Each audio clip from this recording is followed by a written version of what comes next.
right, guys, welcome back to another episode of The Nerds Who Drink. I'm Steve, Mark. and guys, today we're going to talk a little bit about pop culture stuff, some TV shows that have recently wrapped, and a concert that I actually just went to last night. So, for those of you that are listening, it is Saturday where we usually post. Mark and I decided we were going to record it live today, give it to you guys in the immediate, and yeah. So, guys, this week is my week to choose a drink, and I chose Northeast Tea, which is actually a product of 2SP. So if you're local to Aston, and yeah, I mean, if you're local to the Aston, Delaware County area, Northeast Tea, big drink from them. It is kind of like I don't know, hard iced tea. I guess it's the easiest way to describe it. And we're gonna crack this bad boy open. Ooh, it was in unison too. That was fucking beautiful. All right, let's give her a taste. Okay, that's solid. I'll tell you what. Like first, like right off the bat, it is an easy drink to drink. It's very like, I'm relaxing in the summer. What do you think? It's a very beachy drink. It's definitely a little bit heavier on the tea. Like I know twisted teas are usually a little bit sweeter and all that. So this definitely it tastes more like a brewed tea versus like a bought tea, if that makes sense. Okay, yeah, no, I absolutely agree with that. It has, oh, Jesus, what the fuck were they called? Like the tea that came in those, like the cartons, Like Lipton's. like Lipton, and then there was that one that, what the fuck? I don't forget what it was called, but when you were kids, Sips, like iced tea from the Sips company. That's it reminds me of that. So it brings back my childhood while simultaneously getting me drunk. So, way to go to SP and Northeast Tea. Yeah, no, I mean there's a lot of different kind of teas out there, obviously, but yeah, I could definitely see myself drinking a case of these sitting on a beach. Oh, absolutely. I might drink a case of these today because, hair of the dog. So, for those of you that are in the Philadelphia area, Blink 182 came to town last night with Pierce the Veil and Astronoid, and it was an amazing show. So, we went out last night. Phenomenal. I mean, Blink 182 always puts on a great show. Soundtrack of my childhood, honestly. I was an angsty teen listening to Blink 182 before I even had real problems. And I had to buy the shirt "Work Sucks." I know, because god damn it if it doesn't suck now. And I had no idea what that meant when I was 12. So yeah, Mark, you say you've also seen them. Was it in Jersey? Yeah, so I saw them at I don't even know what it's called now. At the time, it was the BB&T Pavilion. There's also the Tweeter Yeah, and whatever. Susquehanna Bank Yes, and so on and so forth. But I saw them over in Camden. I saw Pierce the Veil and them both, but on separate occasions. okay. I didn't see them at the same concert. Um, who did I see? Oh, Blink was with Linkin Park. Oh, dude, that's another soundtrack to my childhood. Angsty teen, fucking. Oh man, Linkin Park was phenomenal. I mean, they really did a little bit of everything, and that was like the intermediary between like rap and hard rock back when we were younger. And I feel like you went one path or the other. Not that you can't mix them at any given time, but like I had friends that listened to Linkin Park with me that like went heavy into rap, and then I kind of moved into rock and like A Day to Remember and things like that. And yeah, it got crazy when we were kids, Same man. thing with Limp Bizkit too. Like Yes, I know people absolutely. give them a lot of trash, but like legit when it comes to like genre blending. I mean, right now you have bands like Falling in Reverse that are just mastering the genre blend, the drops, Yep. and all that. But like back then, there wasn't many bands doing it. But how No, did you like Pierce the Veil? dude, Pierce the Veil, fucking amazing. I've never heard of Astronoid before, and that's not to say that they weren't a great band. They were a phenomenal opening act. Pierce the Veil killed it. I didn't realize how many of their songs I actually knew until they started playing them, and I was like, oh fuck, I didn't realize this was them. Like I just heard this song and I liked it, so I probably added it to my Apple Music library, and here we are. But their drummer is, I mean, Travis Barker's, from Blink 182 is probably one of the best drummers of my lifetime. And I don't know what the name of the drummer is from Pierce the Veil, but holy shit, this man made hard drumming look easy. And I'll tell you what, man, he was a fucking monster. Now, when you saw Blink, because when I saw them, they let Travis Barker. There was like a short period of time where they let Travis Barker just go do his thing. Yeah, they They did that a few times last night, and okay. like he opened a song with a drum solo, and I was like, holy shit! Like, and you're sitting there just amazed by the fucking way that this dude is flailing his arms just in the most beautiful fucking chaotic way. I don't know how else to describe it. Like Travis Barker really is probably the best drummer I've ever seen live. Nah, yeah, I loved when I saw them. It was awesome. I forget how many years ago. It was probably 4 or 5 years now, but they definitely put on an awesome show. So I saw them also at Warp Warped Tour. Tour in like yeah 20 holy shit, what was that, 2019, I guess 2018, 2019, when it was, the last Warp Tour when they were in Atlantic City for 2 days. And that was a fucking wild show. In the middle of day one, it just started fucking downpouring, so like everyone huddled together in one of the casinos. Then we all popped back outside after the lightning and shit was over. That was a good fucking weekend. Expensive as fuck because it's Warp Tour and you're paying for a fucking music festival. But honestly, that was so much fun. Saw a ton of bands there. Mainly went for A Day to Remember. I've just been following them for most of Ever. my forever at this point. I mean, we saw them at Self Help Tour Self Help was fucking amazing too. with Rise Against. Yes, Rise Against. There was, who the fuck else was there? There's so many bands at Self Help Fest. I'm gonna be honest with you. I was a little Was As I drunk. Lay Dying? They might have been I think there. As I Lay Dying was there. Devil Wears Prada. Devil Wears Prada was Like, there. again, just a great lineup of bands that, again, even if you didn't know them, you were there, you were rocking out, having a good time, having a couple drinks, maybe too many drinks if you're me. Uh, and hey, what are you gonna do? Well, you said earlier that last night made you feel like an angsty teen. So me myself, who still feels like an angsty teen, Yeah, definitely not a teen anymore. I'm actually seeing Simple Plan and Avril Lavigne next month. So I'm gonna Oh, fanboy out a little bit. oh, dude, definitely.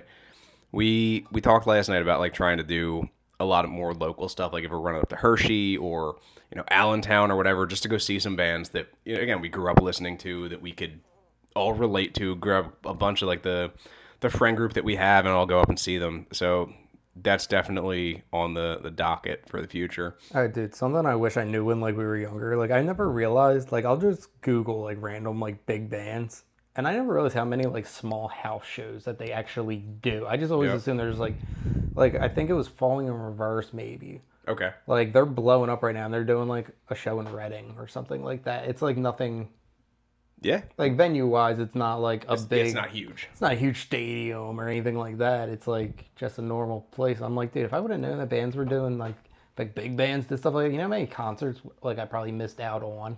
Oh, dude, the same thing. So, Day to Remember, I don't know how long ago it was. It's probably somewhere within like a decade ago.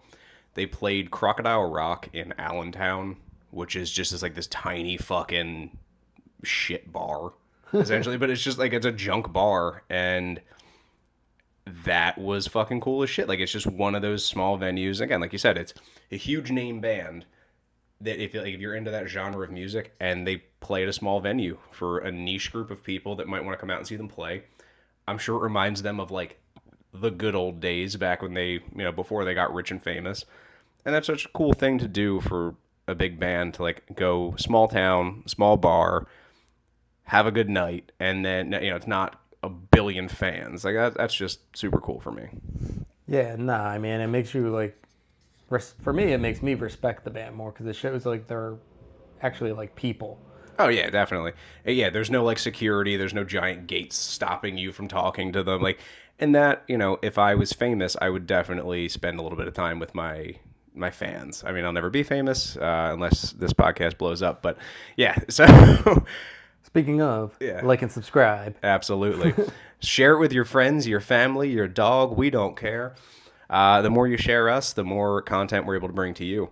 So, speaking of things that we're able to bring to you, The Boys, we're going to bring you some review on that. The last, I guess it's the last season now, right? That was it. Like The Boys is One over. more. Oh, one more. Okay. One more Thank fucking season. God. I thought this was the And last season. I was going Anthony to cry. Starr and also forget his name, but I think it's the actor who plays A Train. Both of them said that they would love for them to end the series on a cliffhanger.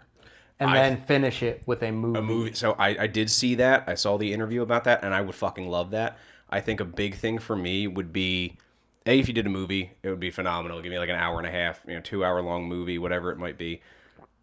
I almost cried when I thought this was the final season. I was like, and that's how we left it off? Are you fucking kidding me? That was depressing. I'm feeling much better now that we're not on the last season. Yeah, Thank God. there's technically 2 more seasons. There's one season of Gen V, but Okay. now going off the finale of The Boys, also spoilers ahead. In the finale of The Boys, we see a lot of the students come back. Yes, the Guardians of Godolkin. Exactly. So I'm assuming Gen V is probably going to just be another episode because the main people are still trapped by Homelander, right? They're still in prison or whatever in Vault Tower. I believe, yeah, I think everyone. Like the main four. Yes. I forget her name. Monica? It wasn't Monica, was it? The one that can control the blood. Oh, yeah. I think her name is Monica. Maybe?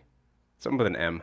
I forget. I gotta rewatch that series. Yes. That is again, Gen V is great because it's a good tie-in to The Boys, but it was one of those ones where I'm like, all right, like it's an offshoot. I checked it out. I thought it was cool.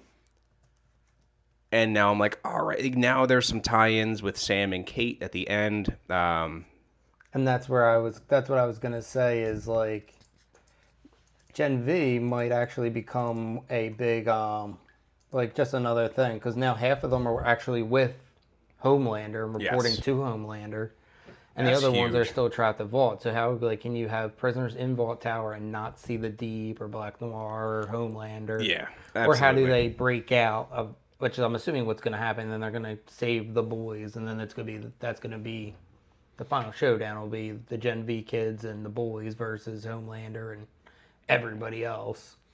And I think that would be super cool. Like it's such a crazy show, and I know there's obviously a big like disclaimer put out for the last episode of this season where they were like, Marie. oh Marie. All right, so it wasn't M. I'm not Yeah, completely Marie, crazy. Emma, and I think it's Jordan. yeah, it's I think Andre though, if I'm not mistaken. No, so Kate, Andre's Emma. dead. Andre did die. You're right. Well, Chance Perdamo, like God rest his soul, he ended up passing. He was also in Sabrina, like the new Sabrina the Teenage Witch series. I loved him as an actor. Like he's a phenomenal actor. Was a phenomenal actor. And it was like gut wrenching news because I liked all the stuff that he was in, and I'm very curious as to how they're going to move forward with like that character. So what did you think though of the Butcher reveal? At the end, like the very end, the driving away. Well, no, just him coming in and murdering Newman. Oh, dude, that was fucking wild. Fucking, and again, they never really like tell you what his powers are. He has when he takes the compound V, I think it was last season, and he gets like the laser eyes. Yep. Like, okay, cool. I just assumed he was like Homelander V2, and that's how they were gonna fucking, go off on each other. And then to find out that he is essentially, if you've ever seen Umbrella Academy, Ben from fucking Umbrella Academy with like tentacle arms and shit that comes out of his body, and he's eating people's fucking flesh and shit. And I'm like, what the fuck? Wild as shit. I love it. I mean, it was just insane to me, but I also like that kind of stuff. It's like a crazy reveal. Killing Newman, just again off the cuff, like what the fuck just happened? Because she was a key player in pretty much every season of The Boys. Right. So for him to like go off and kill her, it shows you he's just going rogue. He's in the car driving, doing his own thing, looks in the rearview mirror, sees, his alter ego. And see, I think when he has the powers, I think Jeffrey Dean Morgan's character takes over. Yes. So he has pretty much like a split personality right now. well, so he has 3 personalities. His Butcher, his ex, and the Jeffrey Dean Morgan character. So like the angel and the devil on his shoulder. I was gonna say I saw him more as the angel and the devil more than because I didn't think his wife ever really like possessed, if you want to use that word. She tried but to it seems talk like him out of it. yes, but it seems like Jeffrey Dean Morgan's character. Because remember, when he's on the phone with Huey, he's like, tell the boys like I'm sorry, this and that, and all that. And then when he comes in at the end, it's like a whole different attitude. So Yes. I don't think it's even Butcher. Yeah, I agree. So I think it's like a trauma sort of response, and like it takes over. Because it's a souped up parasite that's inside him. Mm-hmm. And that's what the tentacles are. So Which I'm fucking assuming crazy. So I'm assuming that that parasite, it's more like, I'm wondering if it's more like a symbiote, like an interior symbiote kind of a thing, like a Venom. Yeah, How Venom has his personality, Eddie has his. and they Sometimes they can merge them and kind of be on the same page, but more times than not, they're kind of separate. butting heads. Yeah. And Well, that's what I'm thinking and is you going see on. that. You see him arguing with himself, which again, you think at first you think the Jeffrey Dean Morgan character is like a person Right. until they reveal that like he's just fucking batshit crazy. So I get it. I think it's one of those. I guess I said if it was left on the cliffhanger that was left on, I was going to be very upset. But I'm so glad that you told me that it's not the last season. So Yes, because I think for the next season, you heard it here first if they do it. I think A Train is going to be the one that saves Marie, Emma, and Kate and all them that he are releases them from Vault Tower. and then they team up to go save all the boys. And then your final showdown, I feel like Homelander, I just have a gut feeling Homelander's going to go down, not early in the season, but first. And then You think they're gonna Butcher's, kill him? and I think Butcher's going to be Like the left big bad. to be the big bad. So I can see that, and I can also see conversely. So like, here's my question: like, we know Homelander is effectively their like evil Superman, right? Pretty And much. Superman, so A Train is their version of the Flash. Well, Superman and the Flash are running toe to toe as far as like speed goes to an extent. Obviously, there's the things in the comics that's like, oh, the Flash really just took it easy on Superman because it's like a charity event that they were usually running against each other because they're both good guys. Right. But now Homelander is obviously the bad guy. Like he is very clearly the bad guy now. A Train is still trying to be the good guy, redeem himself in his own heart for his family, himself, the whole nine. I'm curious as to what they're going to do. Can Homelander move as fast as A Train? Like, is A Train truly the Flash, or is A Train only able to go as fast as he can go? And Homelander is also able to go just as fast? Because if that's the case, I'm sorry, A Train, you're fucking dead in the first episode. And you see, for me, I don't know, because A Train, like, yes, he's supposed to be the Flash, but like, the Flash doesn't have super strength like he does. Like, they showed him pulling a train. Yeah. So, like, the Flash doesn't have, like, that kind of strength. So that could factor in. I think it's more like a fight between, what you call from the Eternals. Okay. When it So, was the Speedster and, like, the Superman from Eternals that so fought each other. I think it's going to be more kind of like that fight. But my Homelander's also aging. yeah, my biggest thing with anyone that has like V'd up powers in the boys, they all have a form of super strength, and they all have like an invulnerability.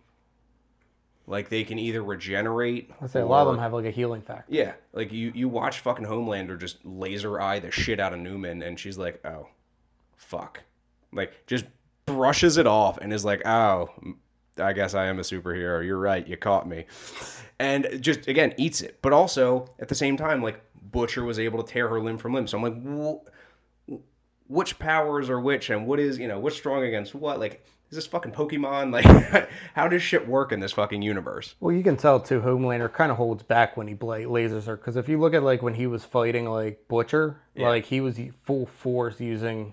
But even still, Butcher is still intact. So it's like, who? But I'm can saying I think he can yeah. control how strong Sure. the beam is. But like who can withstand what and how much, and like, I mean, they can all take like the deep punches through some dude's face, Right. straight. And again, so he's supposed to be like Aquaman from the Justice League like TV series, like Justice Friends or whatever it was growing up, where Aquaman's just a fucking loser, and that's essentially who the Deep is. He's supposed to be the loser, and then he gets kind of pissed off that he is the loser, and he sort of steps up and does his own thing. But I think for the Deep, again, super strength always. 100%. And then you see again so many of these like Black Noir, super strength. I love the fact that they have Black Noir is supposed to just not actually be Black Noir. He's just, I mean, anybody could be him just dressed up as him. Right. And it's the guy he's a fucking drama major who's just having conflicting feelings about murdering people for no reason. And then they even reference it when they go and fight them at like the boys HQ. And he's like, what the fuck, he can fly now? So my favorite thing that they did though is number one, they kept the actor exactly the same. Oh, So, oh yes, it's the same exact guy. So he's still the same build, the same acting quality. They just let him talk. but the thing that I like is that not that I like it, but like the actual actor has narcolepsy, and they Yes. wrote it into the show. That way, if he happens to like Fall asleep. fall asleep, it's written in. That's like okay, he does this. Because I think does when they're fighting them at the boys' HQ, Yes, doesn't he he fall fucking falls asleep? asleep. Too? And he falls asleep when Homelander's talking to him. He's like, "Are you fucking sleeping?" And it's super funny. He's like, he's narcoleptic. But yeah, like that. The fact that they write that kind of stuff in and it's played off as a joke in the show, like I love that kind of stuff because it is funny. It's a serious show, but it's also got a lot of comedic access to it. So like I love that kind of stuff. The Boys has been just as bloody and gruesome as it's always been. That's a huge thing for me. I love that. So what did you think? What do you think Ashley's powers are going to be? I'm really fucking cute. So she was losing her hair, like, and that was one of the big things. She's pulling her hair out from like the beginning whenever she Right. took over She's been wearing Vaughn. a wig for like the past Yes. 3 seasons. So they show you her like, and her hair falls off. I'm curious if she's going to like become this deformed monster that no one's going to recognize, and she's going to come back and like beat the shit out of somebody, like an abomination type thing. And they're not going to know who it is that's just like coming in and kicking ass. I think that would be a cool twist. So again, if I'm right, you heard it here first. But I really, for me, again, everyone gets a super strength. Like to some extent, they might not all be as strong as Homelander. They might not be, the strongest people in the world, but they get some form of super strength. So she's going to be strong. She's going to be invulnerable to an extent. I don't know. They've had so many powers on here so far. It's like, what else could you do? Maybe they'll give her laser vision. Maybe they'll, make her a Homelander esque, like a female Homelander style thing. I don't know. We've had Wonder Woman, we've had the Flash, we've had Aquaman, we've all of these fucking crazy ass people. Or maybe it doesn't really give her any powers and it just turns her into a deformed monster, and that would just be more fucked up. She just becomes Quasimodo, Yeah, just roaming around Vault Tower. that again, good and bad. I don't know what else we can see that we haven't really seen before. We've seen people that can shrink, we've seen people that can grow large, we've seen people that have super strength, that can fly, that are this, that are that. Like, I mean, Marie Moreau, she has the ability to fucking control people's blood. Like, all of these crazy ass powers, and it's like, okay, what else can we fucking do? I'll throw a theory at you. Hit me. What about like a Brainiac? Like, really, really smart. That would Because like be. her head was kind of, or like Well, the leader from the Hulk. so Because you saw her head kind of starting to go, but then it zooms out and you see the TV's kind of working. But when she screams, it like pixelates. So what if she ends up having like super intelligence also mixed with being able to use or control technology, like a technomancer. something like that, or frequencies or something Okay, like that. that would be interesting. So we had Sister Sage, or just Sage, as she wanted to call herself, because she didn't want it to be tied to her being African American. But She like, really just wanted to see if she could do it. yeah, Like, yeah, like I didn't actually care if I did it. I just wanted to try it, and like, like she knew it was gonna work out she said because that's who that from she the is. very beginning. Yep. He's like, "Why would you want to do this?" And she's like, "I just want to see if I can." And like, that's never the case with the like villain. Is like, it's always an ulterior motive. It's Correct. never like, I just other tried. than maybe the Joker. It's just like I just do things. Yep. Like, I liked her character because effectively her brain just keeps growing and growing and growing until she gives herself a fucking lobotomy or has someone lobotomize her so that she can relax for a few minutes and not have to be the most intelligent person in the world. Because you can only imagine if that's how your brain works, you have to constantly be thinking. And that's got to get like old at some point. Like her entire apartment was full of books that she's probably read every single one of. oh, And she just absolutely. retains knowledge forever. So could you imagine remembering every single thing? So like whenever she got her injection as a baby, she remembers everything from that moment on. That's gotta be fucking terrible. Because like good things happen and you want to remember them, that's great. But bad things happen and your brain has this like trauma response where it's like, oh, I'm gonna block that out for you to some extent. Well, that's the same with the shapeshifter. Because when she was Oh talking to yeah, yeah. Annie, she's like, I was just in kindergarten and turned into my teacher. Yep. Like, so like literally from however old that is, she's been, and you get people's like memories and stuff. Like their Like, memories, their feelings, like the whole fucking nine. That was fucked up. I'm also curious. I don't know. If So Huey has super gonorrhea or whatever, or no, yeah, super chlamydia. that is interesting. I saw a fan theory online that said something to the effect of like, is the shapeshifter still Annie? Like, did something else happen? Like, was there like a swap at some point where like they swap places? I know they were wearing different clothes and it was like a tough sell, but it would be an interesting theory. No, I think literally the whole shapeshifter's point was like, because what you call it, um, Sage even says like, yeah, some things went awry, and Annie wasn't even supposed to be the target, so she planned on. Someone else. I think she planned on her being like expendable. Yeah, So collateral damage. I think the shapeshifter's done. Now, the one trope that I hate in TV shows and movies, and the boys did it. Why is it whenever the hero gets like a bad guy in like a chokehold, as soon as they go limp, they They let let go? go. Oh my god, yes. Just Like, fucking. I'm sorry. I hate to like, say it, it's the boys killed him. right? Like, just hold on. Just keep holding on.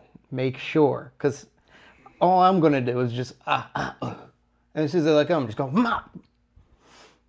So, and especially in this show, we understand that, like, again, if you're a soup, you're probably strong. So Annie definitely has some kind of super strength. You watch her do in like the first season, she's doing pull-ups like it's fucking cake. Right, You know, so yeah, we understand she's strong, but so is the person you're choking. Like, if you and I had the same fucking set of super strength powers and I punched you in the face and you could take it, you could punch me in the face and I could take it. But if I punched you and you went down, I'm assuming that you're probably going to get back up. right, So, like, if I don't continue to, like, just punch you and punch you and punch you until you're dead or, like, you're a fucking pile of ground meat, you're probably going to get back up and fight me. right. So, at what point is it like, oh, I choked you out, you're dead now? No, you're not fucking dead. You're just passed the fuck out for 5 minutes. And then And then you're going to get back up and shapeshift. right, and That's then also Soldier Boy. That was an interesting reveal. He's getting a spinoff. I saw that and Stormfront, right? That's It's gonna exciting. be a prequel, Yeah, them back in like the fucking 50s or something. probably. Which is awesome. I loved Jensen Ackles in this show. Like, again, last season he killed it as Soldier Boy, Homelander's father, essentially. That is huge. And Stormfront was just super fucked up. Like, the fact that she was essentially like brought back. She used to be a Nazi fucking soldier. Right. Like, that's just a crazy fucking concept. Loved it. The boys, I mean, just pulling out all the fucking stops for like how fucked up can we get this show to be. Love it. And then, yeah, we have Umbrella Academy coming up in what, like a week or so now, a week or two. I think so. First week of August, if Yeah, I'm not I think mistaken. it's August 4th. I could be wrong on the date. Correct It's either me the if I'm 4th wrong. or the 8th. It's one Something of like those that. two. It's coming out soon though, and I'm very excited for that because it's the final season as well. We dropped off at the Sparrow Academy, and the Umbrella Academy is sort of like facing off. I want to see where this ends up. We know that the end of the world is coming. They're fighting against the end of the world constantly. Great show. Great fucking show. Sad that it's ending, but I really liked all of the writing on it. I liked the fact that it was like fairly accurate to some of the comics that they had out. Yeah, there's just a ton of stuff going on there. So, keep your eyes peeled for that. One thing that we haven't really, I don't know if we talked about, we might have like popped in and out on it. Cobra Kai. The final season is out. I have not had a chance to check it out yet. Have you watched any of it? No. Oh, dude. So if you're a Karate Kid fan, check out Cobra Kai. The first season was a YouTube Red, so like the premium YouTube that you like subscribe to. It came out on that, and it had such traction that Netflix picked it up, and it's been just like hit the ground running since. If you've ever watched How I Met Your Mother, Yes. so Barney Stinson is very heavily believing that William Zabka, Johnny Lawrence, is not the bad guy. He's actually the good guy. Always. He And- always roots for the villain. And that was not even so he like justifies him not being the villain, which is kind of funny. But the first season is from William Zabka's point of view. So it's like Johnny Lawrence, him and Daniel have essentially switched places. So Daniel's now rich, Johnny's poor, living in Reseda, which like that's where Daniel grew up. And it's like, dude, you came in, ruined my life, and now this is what my life has become. And it's an interesting, like throughout the entire series, like they flash back and they show you clips from the original movie. So it's not like they made new shit up. It's just clips from the original movie. And it's like, no, you came in, you stole my girlfriend, you came to my beach party, you kicked over my boombox, you sucker punched me at the dance, and it's like all of these things that you're like, wait, is Daniel the fucking bad guy? Daniel might be the fucking bad guy here, which is hilarious. But yeah, it's such a cool concept to watch. Miguel, who's in there, I can't pronounce his name for the fucking life of me, but he played the Blue Beetle in the DC movie. Fucking great. The karate in there, awesome. Some of the choreography is just like top tier. Great show. It's funny. I think they're on like season 6 now or something like that, 5 or 6. You got a ton of stuff to watch if you haven't watched it yet. So whenever you get a chance, fucking check it out, dude. It's so good. I'll get on it. I got that anime that Jay recommended to me to jump into. Oh, Vox Machina. Vox Machina. Oh, dude. So I don't know if it's technically considered an anime. I know he's like anime voicing, but it is a D&D based TV series, and it's animated. So holy shit, like it's so fucking good. And you can watch those characters like learn and grow. And if you're a D&D player like we are, you relate a lot to it. And like some of the stuff that happens in the show, you're like, wow, like I'm definitely adding some of that stuff into my my D&D campaign that I'm running right now. So yeah, it's a great show. And again, a couple seasons in that as well. The animation style is phenomenal. The voice actors amazing, and it's another one of those things where it's like it's got a lot of comedy built into it. So Yeah. I think you'll like it. Yeah, no, I'll definitely have to check it out. And for those of you that have made it this far into our podcast, guys, we appreciate you checking us out, hanging out with us. And for those of you that are local to the area, Mark and I are going to be doing some guest hosting at some trivia nights. So we're going to be teaming up with a company called Trivia Time. So here's our little plug for them. Hey, trivia lovers, ready to take your game nights to the next level? Dive into the fun with Trivia Time. Whether you're a trivia buff, a music aficionado, or a bingo fan, Trivia Time brings the excitement straight over to 35 venues across Pennsylvania, New Jersey, and Delaware. Near us, we have games at 2SP Brewing in Aston, Chadds Ford, and Wilmington, Delaware. From thrilling trivia challenges to lively music bingo, our events are packed with energy and fun. Looking for a great night out? Check out Trivia Time and see where the action's happening near you. So you can check them out at playtriviatime.com. You can find a venue and join the fun today.